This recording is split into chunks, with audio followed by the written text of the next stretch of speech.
मोंटू पूरे मित्तल परिवार के सामने गुस्से में चिल्लाते हुए कहता है, सुन लो तुम सब, ये मित्तल परिवार की पूरी प्रॉपर्टी के असली कागज हैं। पूज्य माता जी ने इन पर अपने हस्ताक्षर करके ये सारी संपत्ति हमारे नाम कर दी है। अब ये घर और इसकी हर चीज हमारी है, इसलिए बिना कोई तमाशा किए अलमारी की चाबी हमें दे दो और चुपचाप इस घर से निकल जाओ। मोंटू की यह बात सुनते ही पूरे मित्तल परिवार पर मानो दुखों का पहाड़ टूट पड़ता है।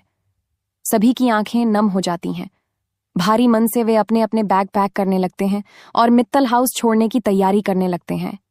उधर राध्या भगवान भोलेनाथ की मूर्ति के सामने हाथ जोड़कर आंखें बंद कर लेती है और प्रार्थना करते हुए कहती है कि हे महादेव, अगर सच्चाई की जीत होती है तो आज हमारे परिवार की रक्षा कीजिए। झूठ और लालच का अंत कर दीजिए। उसी समय बाहर तेज बादल गरजने लगते हैं। अचानक मुख्य दरवाजे पर जोरदार दस्तक होती है। थक थक थक। मोंटू गुस्से में दरवाजा खोलता है। दरवाजे पर कई पुलिस अधिकारी खड़े होते हैं। सबसे आगे इंस्पेक्टर बोलता है, मोंटू और कलावती, आपको हमारे साथ चलना होगा। मोंटू हंसते हुए कहता है, क्या सबूत है तुम्हारे पास? मैंने कोई अपराध नहीं किया। इंस्पेक्टर शांत स्वर में जवाब देता है, सबूत इतने हैं कि पूरी जिंदगी जेल में बितानी पड़ सकती है। पूरा परिवार हैरान होकर पुलिस की ओर देखने लगता है।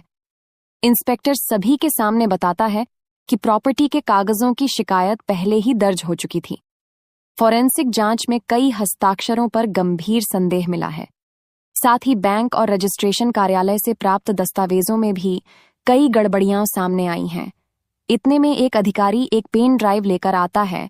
उसमें सीसीटीवी फुटेज और मोबाइल रिकॉर्डिंग होती है, जिसमें मोंटू और कलावती कुछ लोगों से प्रॉपर्टी हड़पने की योजना पर चर्चा करते दिखाई देते हैं। वीडियो देखकर पूरे परिवार के पैरों तले जमीन खिसक जाती है। उर्मी रोते हुए कहती है, मोंटू, मैंने तुम पर भरोसा किया था और तुमने सिर्फ लालच देखा। मोंटू पहली बार घबराने लगता है। वह भागने की कोशिश करता है, लेकिन पुलिसकर्मी तुरंत उसे पकड़ लेते हैं। कलावती भी पीछे के दरवाजे से निकलने की कोशिश करती है, मगर वहां पहले से पुलिस तैनात होती है। दोनों को हथकड़ी लगा दी जाती है। मोंटू चिल्लाता है, मैं वापस आऊंगा, तुम सबको बर्बाद कर दूंगा। इंस्पेक्टर सख्त आवाज में कहता है, अब धमकी अदालत में देना। पुलिस दोनों को गाड़ी में बैठाकर ले जाती है। घर में कुछ पल तक गहरा सन्नाटा रहता है। फिर ओमकार जी भगवान की मूर्ति के सामने सिर झुकाकर कहते हैं, सच्चाई देर से सही, लेकिन जीतती जरूर है। प्रथम राध्या की ओर देखकर भावुक हो जाता है, तुम्हारे विश्वास ने पूरे परिवार को बचा लिया। राध्या मुस्कुराकर कहती है, हम सब साथ थे, इसलिए यह घर बच गया। पूरा परिवार एक दूसरे को गले लगा लेता है, लेकिन कहानी यहीं खत्म नहीं होती। अगले ही दिन पुलिस को पूछताछ में पता चलता है कि मोंटू और कलावती किसी और बड़े मास्टरमाइंड के इशारे पर काम कर रहे थे।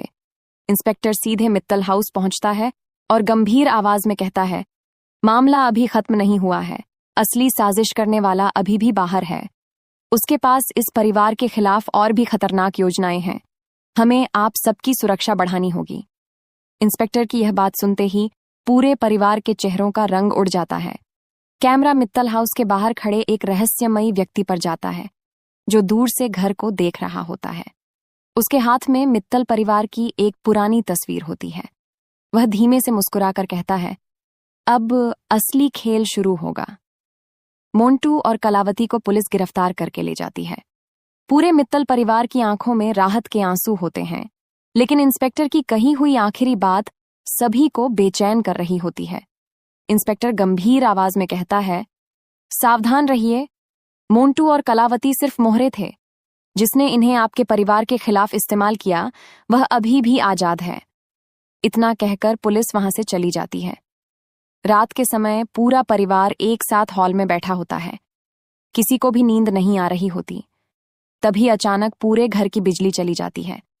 पूरा मित्तल हाउस अंधेरे में डूब जाता है। उर्मी घबराकर कहती है, यह अचानक क्या हो गया? प्रथम तुरंत टॉर्च लेकर बाहर निकलता है। जैसे ही वह मुख्य दरवाजे तक पहुंचता है, उसे जमीन पर एक काला लिफाफा दिखाई देता है। वह लिफाफा उठाकर अंदर लाता है। राध्या उसे खोलती है। अंदर एक फोटो होती है, जिसमें पूरे मित्तल परिवार की तस्वीर पर लाल रंग का बड़ा क्रॉस बना होता है।